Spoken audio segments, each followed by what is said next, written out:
Eladio Santos, subdelegado do Goberno, participou na viaxe inaugural en tren do tramo Ourense-Monforte, acompañado pola tenente de alcalde de Monforte, Gloria María Prada, e o xefe de mantemento de Adif na provincia, Luís Palacios. Aquí neste tramo, que son aproximadamente uns 46 km, forma parte da gran inversión que se está levando a cabo para conectar Lugo con Monforte e Ourense, para enganchar e conectar directamente Lugo con alta velocidade a través de Ourense,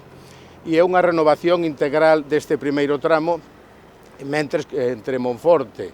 e Ourense, mentre que o seguinte tramo está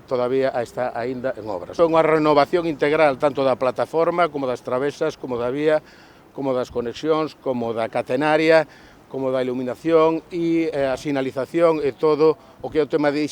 digitalización e conexión cos centros de control de tráfico. Esta vía, que se construíu no século XIX, precisaba unha remodelación integral para garantir a seguridade e unha maior sustentabilidade. Ademais, potenciase a calidade da catenaria para o transporte de mercadorías.